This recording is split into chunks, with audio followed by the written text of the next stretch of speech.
Hey everybody, welcome to the webinar. We'll give people a couple of minutes here for people to trickle in so that we can get it started. As people come in here, as I moderate everything, I always like to ask, where are people tuning in from? It's always cool to see where people are tuning in from across the world. Shout out to Michelle, good people there. But yeah, let us know where you're tuning in from, where you're at. And we're on Thursday, so if you have a win of the week, feel free to share with us as well. We always like to hear that. But why are y'all here today as you tune in and as you trickle in? We're here to talk about the top 5 ways to use voice, video, and text to reach buyers in 2024. And so these are unique channels to get in front of people. And people are always asking, how do we do this? How do we get in front of these people? And we have 3 credible people here on the panel who are doing this on a day-to-day basis. I don't actually think you can get the information anywhere else from these 3, right? And so as people tell us where they're tuning in from, and they're also telling us maybe a win of the week, let's go around the room. So let's start with Bethany, and then we'll go around, quick introductions, and also tell us a fun fact, and then we'll get into it. Okay. Fun fact about anything or about the topic? Hey, anything, whatever you want to do. So have fun with it. Awesome. Hey, everyone. I'm Bethany. I'm the co-founder and CEO of Sendspark, which is a video prospecting platform. My fun fact, so I do aerial silks, which if you've been to like a circus show, is the fabrics that hang from the ceiling. And I somehow got our investors to hang aerial silks for me in our office. So I've been getting to do a lot of silks between calls and things, which is really fun. That's dope. Do you do them on discovery calls? No, I don't know how all that would go, but that could be the next thing. I don't know. That could be the tactic you should be talking about, actually. That could be something. Talk about adding just like a degree of difficulty to your like prospecting call. You're like hanging in the air and you have to have it convert. It's tough. I mean, look, people would be entertained by that. That's how you increase your win rate. Y'all didn't know about that one. But okay, let's BT, let's go to you. Hey everyone, I'm Brian Trautschold. I'm the COO and co-founder of Ambition. Ambition is a sales coaching, sales management platform. I didn't prepare a great fun fact, but I was thinking about, I still get cold calls all the time, as well as we actively do it. The most recent one I answered where, I got. Like that's what you want if you're prospecting. You want someone to pick up the phone and engage. And I thought it was going to be, it was like a local number. I thought it was going to be like a telepresence deal. And it was actually the local firefighters raising money for some good cause, and they got me. And so it still works, still totally works to actually have, to be doing cold calls. Well, shout out to you for supporting the cause. And then let's go to Luke. Hey, what's up, guys? I'm the CEO and founder of Textla. Previously led sales over at Twilio. And my fun fact is, I guess when I used to live in the Caribbean, I was young. I was like 10 years old, taking sailing lessons. I smacked right into the Victoria's Secret yacht and just scraped the side of the yacht.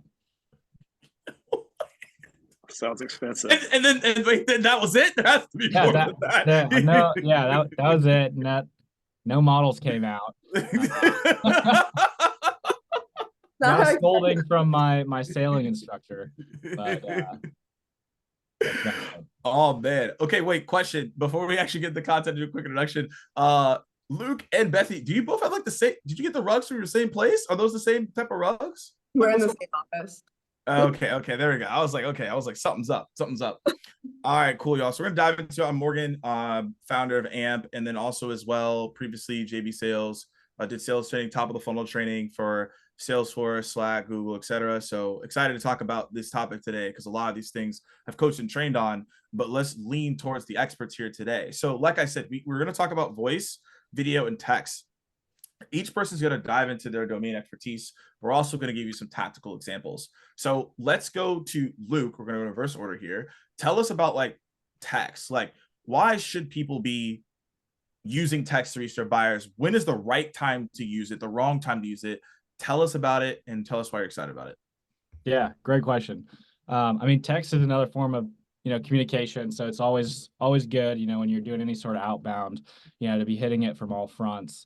I personally love text because it's not as saturated. You can cut through the noise, and the reply rate is off the charts. I think the average reply rate or read rate for text message is like 97%. So it's pretty bananas if you can nail it right. It is a riskier channel if you do it wrong. So, it's people can feel like their privacy is invaded. And so as we kind of talk through, how to use text, there's some key ways you got to be careful with it. But if you do it right, it's an incredible channel.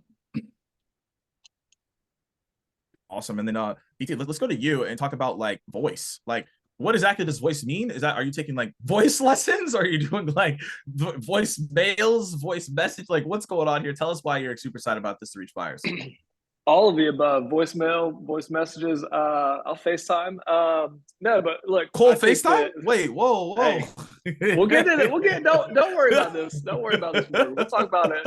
Don't go straight to the most important meat of the conversation. But look, voice I think is still critical for folks who are doing outbounding, who are doing prospecting. Ultimately, anyone in sales today, voice still has to be part of your broader strategy.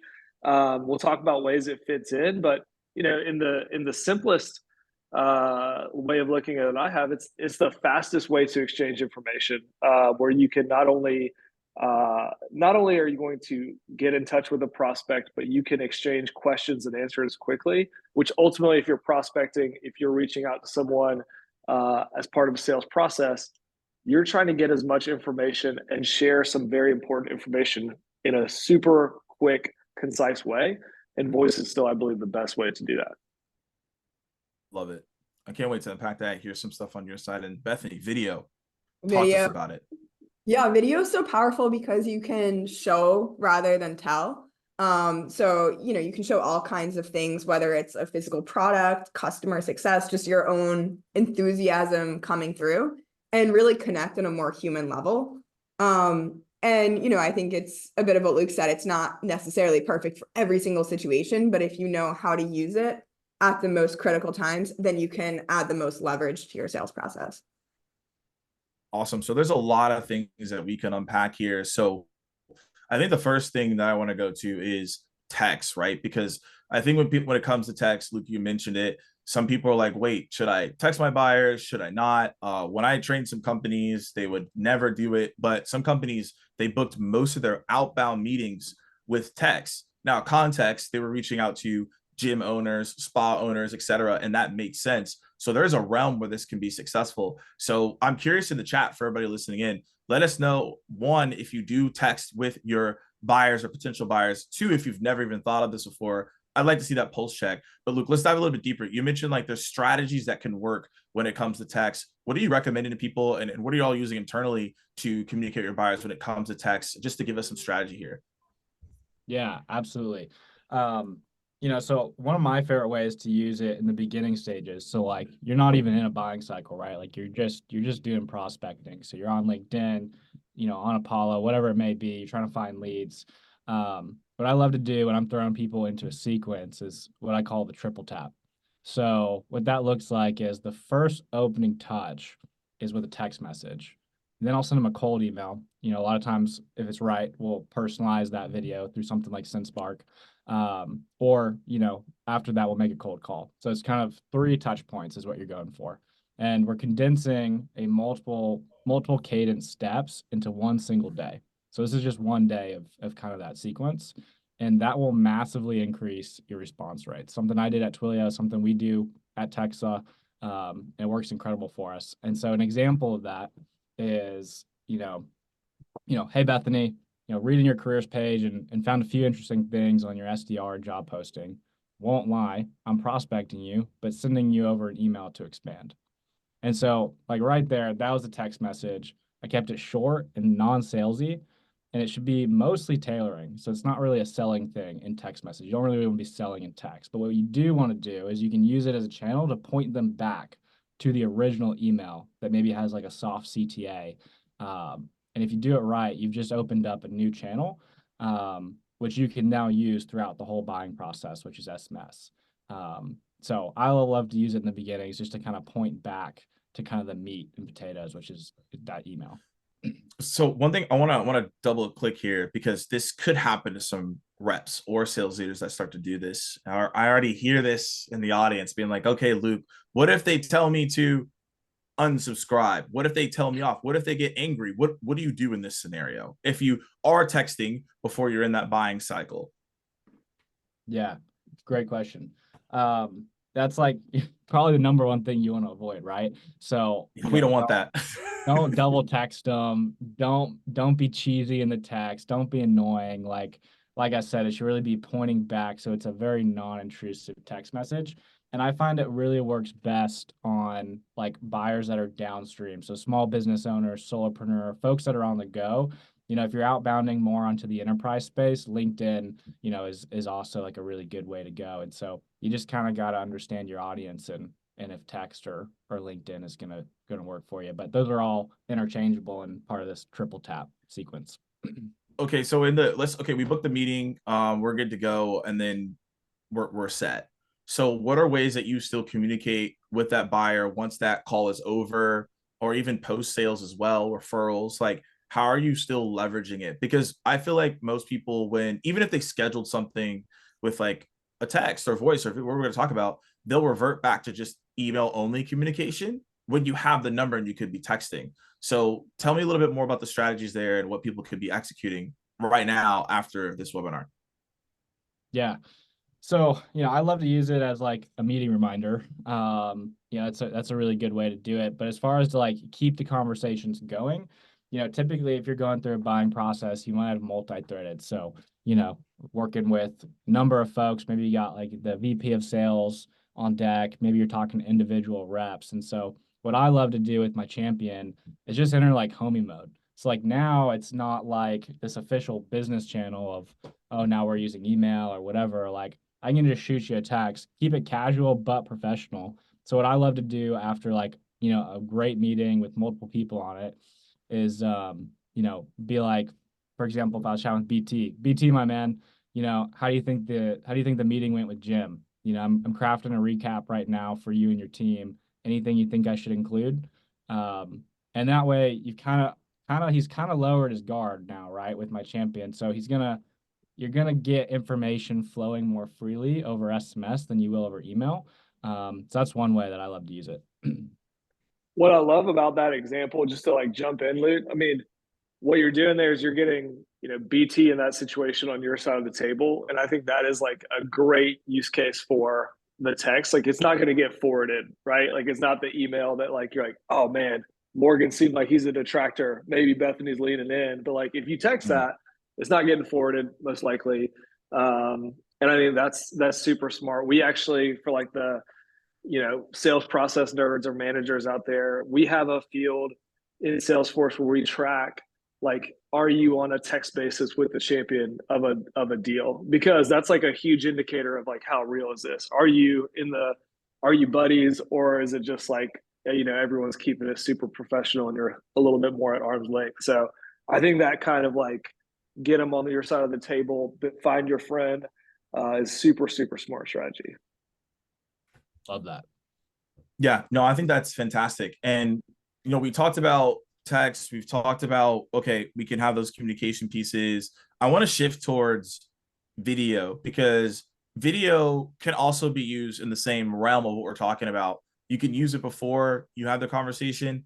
And I feel like a lot of people, and Bethany, you're going to speak to this, I feel like a lot of people just stop there too. Like they'll book a meeting with a video and then they don't use it in the sales cycle, which is like, I think is the most important part of video is to use it in the sales cycle. So I would like to hear from you when it comes to video. A lot of people in here, you can let us know in the chat too, might be hesitant to put their face out there, actually create a video that may make them nervous. So before we start talking about the tactics, let's talk about the mindset. What should someone do to start feeling more confident in video and not feel overwhelmed to make these videos? Yeah, I think part of it comes down to what are you really saying in the video and how's it adding value? Because I think where people get hung up is if you're just doing like a cold prospecting video and you're like, what am I saying that they care about? Like, I don't really know. But if you are using it later in the sales cycle, and it's like, imagine you're emailing someone back and forth, you're texting them, or you're going on LinkedIn and they ask a question like, how are you different than a competitor?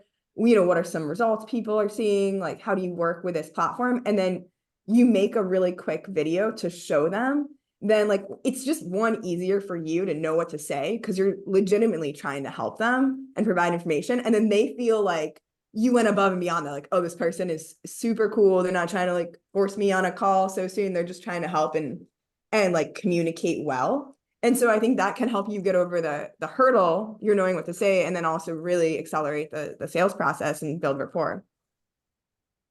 Yeah, no, I absolutely like that. And when you think about, you said knowing what to say, is that like writing out a script? Like, do I need to be like a script writer here? Like, do I need to do bullet points? It's like, how do I make sure that I actually am saying the right things?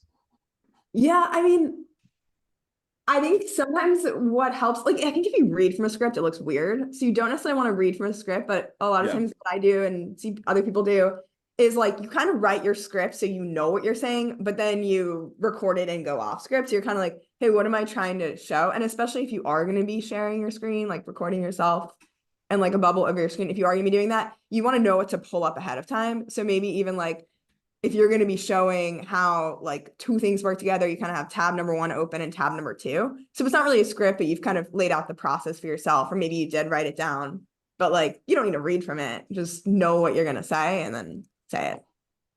So you mentioned something. I want to dive into this because a lot of people just see video as a video, right? Just like what we're doing right now, you send it out and that's it. But you mentioned sharing your screen.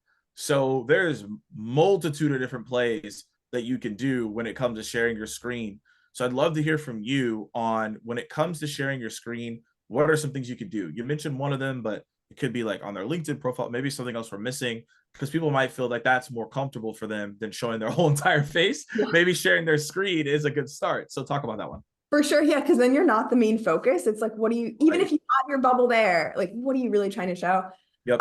Things I've seen work really well lately is, so for prospect, we'll kind of go down the funnel. So for prospecting, yep, showing like the LinkedIn profile or the website. And then with the website, a general script for cold outreach is like, hey, was checking out company name, notice this observation, this might indicate problem, and this is how we can help, is like a nice script. And the cool thing is like, you have your camera bubble, you have their website, and then when you send it to them, what they get is a little video of you over their website. So they're kind of like, oh, I know you're talking about me. It's personalized.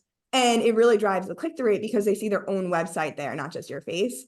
And then my shameless plug for Sendspark is we can totally automate that with AI. So you just record one video and can automatically look like you're recording over different websites. So really effective for top of funnel prospecting.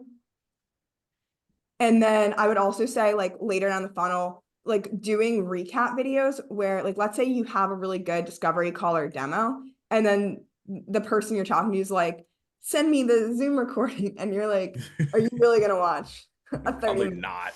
Like, not. So, and the problem with that too is, it's going to get forwarded and people are going to skip and you lose control of the narrative. So whatever seemed like the most important information from that like demo, you should just make a little micro video that's 2 minutes long. And it was like, hey, we touched about this. I know you're excited about this. And, here's the pricing plan that I think is best for you. Make that in a super, super short, concise recap. And then you can send it after.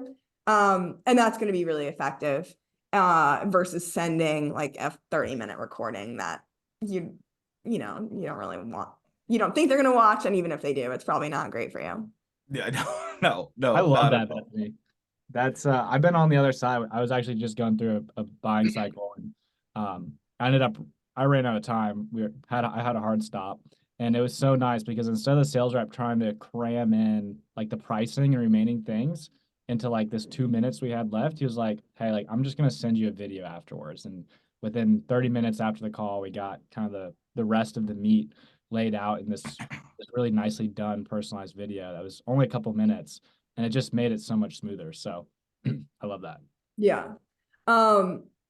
And one other thing I'll share that I've seen work for a lot of companies recently as like, I don't say like an easy way to drive revenue because that sounds spammy, but like just a good thing. If you're like getting the end of the month, you're like, all right, we need more people to push them over the line.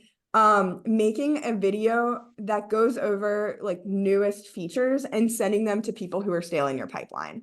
Then so you kind of do an intro and you're like, hey, I was talking, want to share what's new. a couple features, and then you send it off. And the nice thing about that is the people that you're sending it to are not like totally starting at the beginning of your sales process. You already ideally have some rapport and the timing wasn't good. And you're able to show off what's new, which you probably built based off your close loss feedback anyway. So it can be really relevant. And so that's like probably the most effective campaign I've seen people doing lately, is just the like, here's what's new, send it to everyone you haven't talked to in 3 or 6 months, and pick up where you left off. That's really smart. No, that's really smart. Hopefully people actually wrote that one down. That's a really, really smart way to go about it. And even Luke, like you mentioned, like, I think a lot of sellers want to cram things in because they have someone on that call when the video is even more impactful. I always recommend people, you should do a video proposal almost every single time, because that allows for people to see what you're doing. That typically it's the people that see the video proposal, the people you haven't spoken to. So that's a very impactful piece. Now, I want to go to BT. I want to go to the voice, but before I do that, you mentioned AI, and Bethany, we have to clarify this because when people hear AI, they freak out a little bit. So can you tell us, like, how can you use AI with the video? How are you setting people up for success with that? Because it could go wrong if you don't set that up successfully. So tell us a little bit about video, AI, and how you can convert that. Yeah, I think the AI becomes really powerful when you're replacing things that you otherwise would be repeating again and again. So if you found yourself in a loop where you're like, oh, I'm trying to use video for prospecting or some specific campaign, I just recorded the exact same video 30 times, and all I did was change out the prospect's first name and the website I'm recording over. Like, that's the kind of stuff you want to automate, because it's not like it has to be dramatically different for every person. So what we do at Sendspark, we have a feature for dynamic videos where you can take one video and you just use a placeholder when you're recording it for the viewer's first name. And then that way you can just import your contacts and take that one video and create infinite personalized versions for every person you're reaching out to. So each one's going to say their name. It can show your little camera bubble over their website. It's 100% automated, and you can send it through like HubSpot, Outreach, SalesLoft, any email automation platform. I wouldn't recommend using it for like everything, especially not your follow-ups that are super personalized after sales calls, but for like prospecting or these win-back campaigns or anything where like the video is going to be basically the same. Using a little tiny bit of AI to scale yourself is worth your time to figure out how to do. Yeah, no, I absolutely love that. And so let's go into voice. And I don't know, BT, you told about FaceTime. I don't know if there's AI FaceTime. I don't know if that's a thing, but maybe, I don't know. But when you said voice, right, you talk about like, that is the corner piece, right? This is the fastest way to communicate with someone. And I do agree, right? And so I'm a still proponent to tell people you should cold call and you can still get impact from that. But tell us, again, a little bit more on that voice side, a strategy people can use so they can start seeing success. Yeah, I mean, jumping back to the high level, just to reiterate what you just said, I mean, sales is about having a conversation. You're trying to reach a conclusion, right? And hopefully for you, the seller, that conclusion is that person wants to buy your product or service. But, a lot of folks now, we rely on automation, we rely on async communication. That builds, a longer process. And sometimes that allows for information not to get shared as quickly, or you may never know. And so I think voice is still, in my opinion, the way deals get done. But we can sprinkle in very effective, whether it's video, whether it's text, whether it is, email follow-ups, we can utilize that. But as I look back a little bit over the last, being in this space for 10 years, automation, I think, has been like the enemy of like really good sales process. And I say that from automation has made us so much more productive as reps. We can target, we can get much better information about our prospects. We can reach out to them in, massively more skilled campaigns. But what I think that's created is, frankly, fairly lazy and oftentimes less informed sellers. Yep. So that when we get to that conversation, we're bringing less value and we're less prepared to have a great conversation. So the two things I'd say, like, as strategies that people could use, one, just to echo your point, I think that you have to be utilizing calling, and it may be cold calling. Sometimes it may be warm calling, people who are interacting with leads or interacting with content about on your website already, or a video that you've sent them. maybe it is like lukewarm, and like you just happen to have signals that they're in some type of buying process. You don't know what they're actually buying yet. But you've got to lean into it because, like I said, if you can reach out to someone who you want to sell to or you think has a high likelihood is buying your product or service in some capacity, that can accelerate that deal process, that can accelerate the exchange of that information. And I think Bethany said this really perfectly.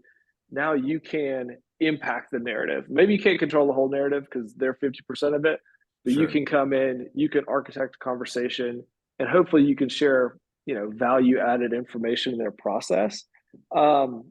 And so a couple things like strategically that I'd call out, because I think this has gotten, I think we've gotten pretty bad at this. A lot of people are really used to, Sales Loft or Outreach or Apollo or whatever, just telling them when to call, and they hit a button. There's a whole service. So if I left someone out, my apologies, but like they're hitting a button and they're waiting for, a blurb of someone's identity to pop up. And hopefully they say, hey, it's Brian. Like what happens most of the time, you're not actually prepared to connect with that person. You're like maybe mentally preparing to like, what we see all the time is just disco that person. Like how hard can I do a discovery? How quickly can I do my discovery questions or my, loose pitch? And I think that goes back to this laziness part where, we're now competing as a sales development rep, an account executive. You've got to pass the Turing test like every time you talk to somebody, because like in all ways you could be automated. Like the thing you say could be automated, every email you send could be automated.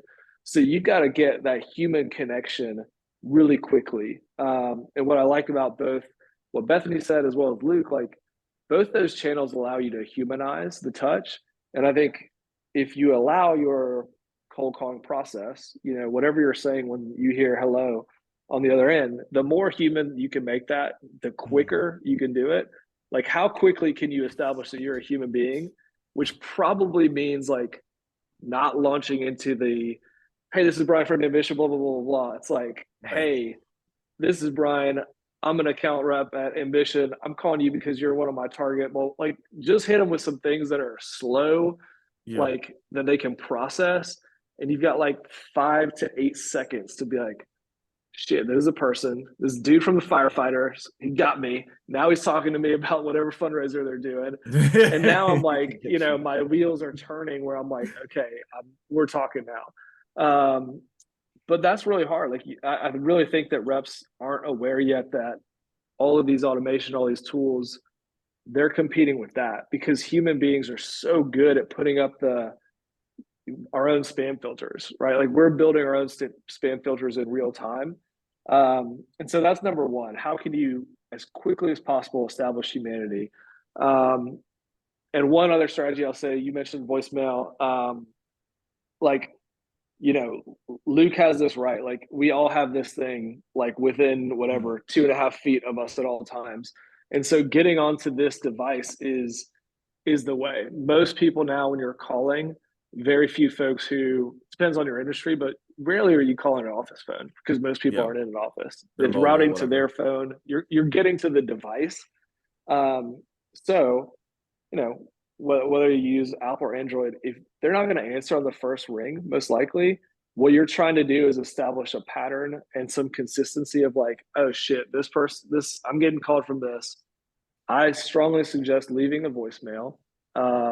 I strongly suggest making that voicemail as short and concise as possible and identify yourself. People have very different hot takes about that, but say, hey, this is Brian. I'm calling from Ambition. I'm calling you because X reason.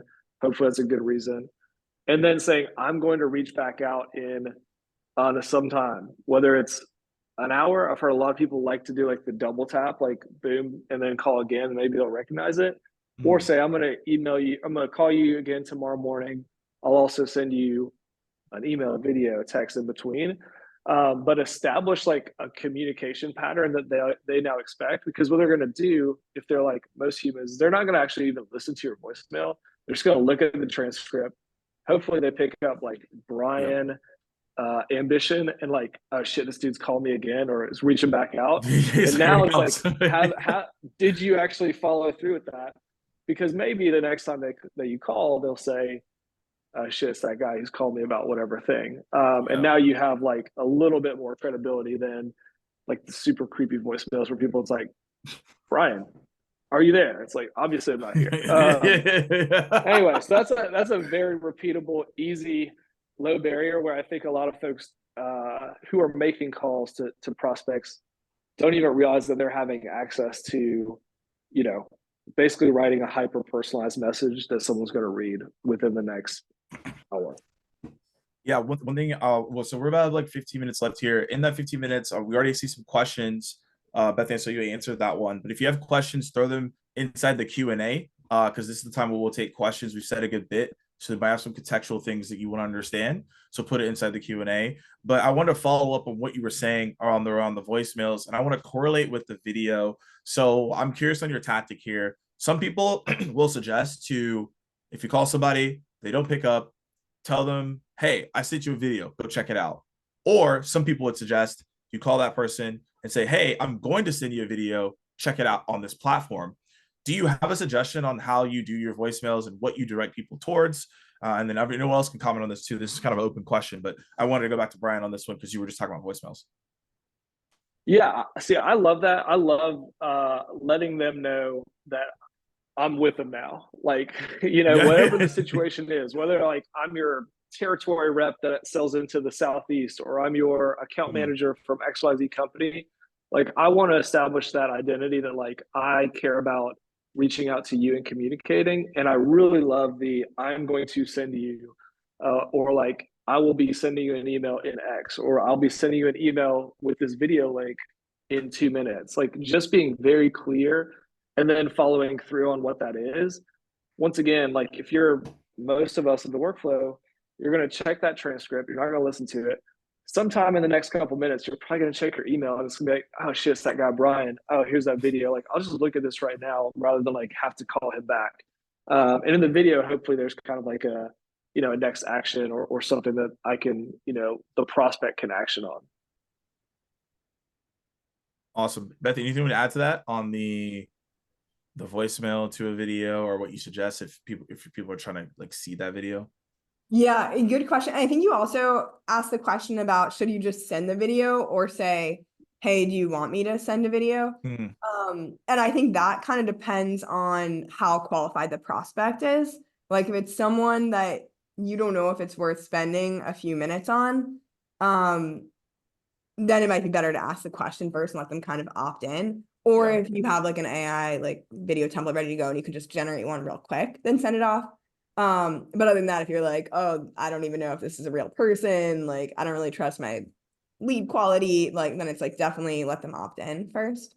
But I also think it's important the video you send should really be a teaser and not doing the whole demo. Cause like the last thing you want to do is, you know, remove your actual conversation. You just want to give them that like taste of this is what your life would be like if you were to use our product. So we should talk more. So I think it can be a really powerful way to do that. But you just keep it short, keep it simple, and send it.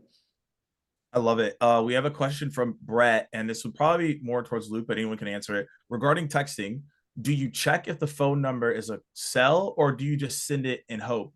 And when they text back, unsubscribe and sawed off, do you follow up? Yeah. As far as if it's a phone number or not, I mean, you know, I would say like you got to be intentional, you know, with how you're using it. So like I don't like to shoot in the dark with SMS. So I typically do it like if I see it's in someone's email signature or you know it's verified on like Zoom info or something. And one other hack I like to use is like, you know, most of us have an iPhone here. Obviously, it doesn't cover all of the world, but sometimes I'll just type in their number into iMessage, and if it turns blue, I know that's their actual cell phone. That's always a guaranteed giveaway. And so that's great too for even just cold calling because now I know like that's someone's personal phone, and it's not like an office number or like dead number. So that's one cool little tip. What if it's an Android though? Yeah, I mean, like I said, it's not gonna cover everything. But you could try it on WhatsApp and do the same thing. It It's could like be an Android. Yeah, you can. probably use WhatsApp. You know, anyway. That's true. But continue on, Luke. Yeah. I guess what was the last question? Like if they tell you to F off basically and unsubscribe. Yeah, Um, basically, yeah. well, I mean, it depends what you send them, right? Like, um, I I would typically keep going. Like I give them a cold call. I mean, I'm gonna get you on the phone, buddy, and I'm gonna sell you. So Well, okay, so Luke's gonna keep going, but how about the rest of you? What would you do in this scenario? On the tech side, I mean, just speak for myself, like, I think text is like, I want to have the invite. I basically want to ask once we've had a connection, can I text you? That's like my way. And like, I'll ask the same fucking thing. Can I FaceTime you? Like, is it easier for me to just FaceTime? Because like, I want to get as quickly to we're buddies and like you and I trust each other as quickly as possible. Like I'm not selling to you. We're trying to like partner on something. But I think in there's tons of industries where like texting is the way. And so I think in that case, and this goes back to from years and years ago, but like I'm gonna apologize. I'm gonna try to make sure it's clear that I'm once again a human. I'm like, hey, I'm sorry, I didn't mean to abuse texting you. We won't text you again, but like here's a way to get in contact with me, or here's how I might reach out via a different channel. Just to be like, I won't text you again right now, but like I'll shoot you an email. I'm more in that train as well. Like, I think when I'm texting someone, there's usually a good reason, like they just signed up from like a key account or something. And I really try to make it helpful, or at least like as helpful as I can make it, trying to sell to them. So luckily I've never had anyone just be like sawed off. But yeah, I think I would be like, send to email. Same with LinkedIn. Like I try to keep it really conversational because it feels very human. That's the power of the channel. But like you don't even want to get to the point where it feels spammy. I think email is really where you have a little bit more wiggle room to just keep sending.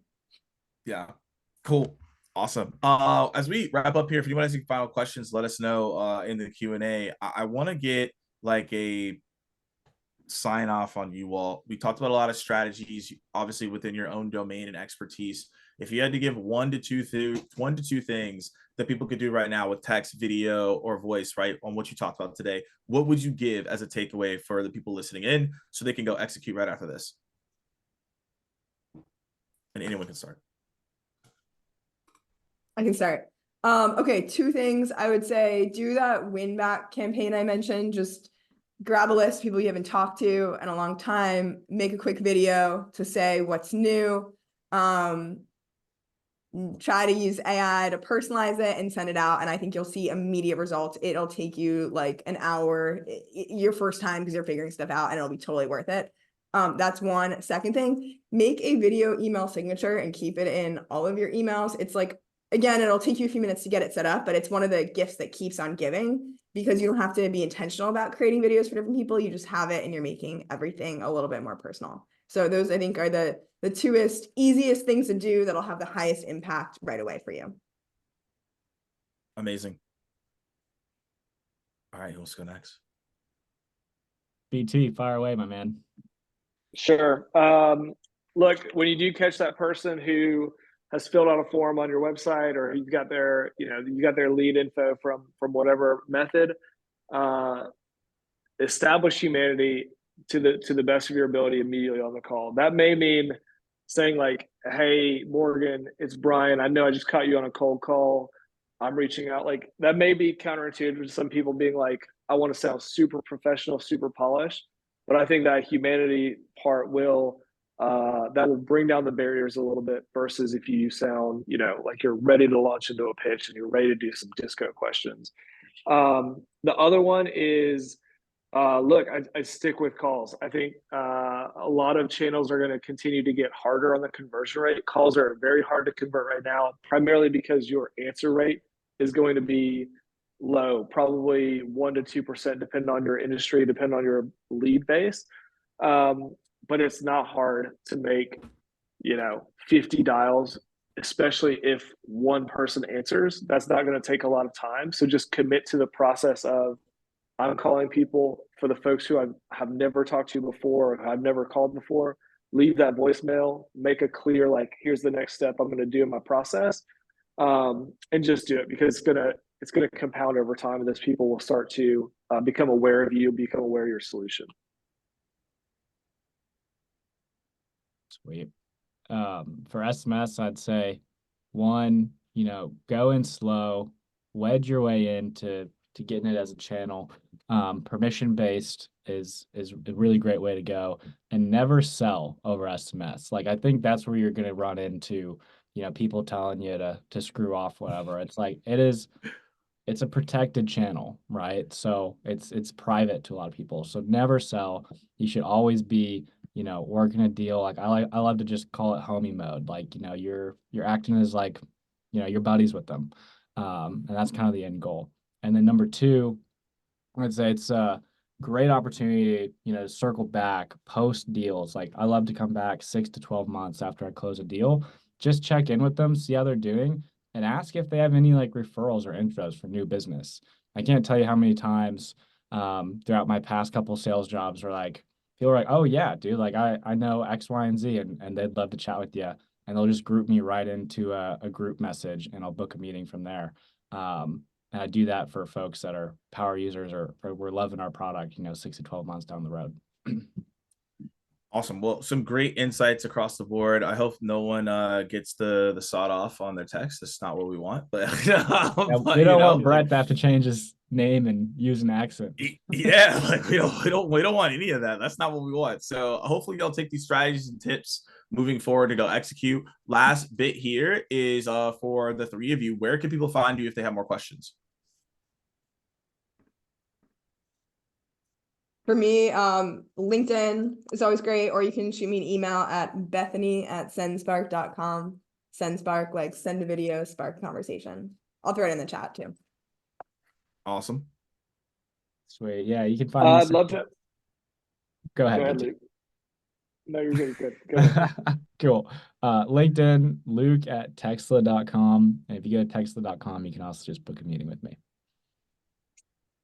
Yeah, and LinkedIn as well.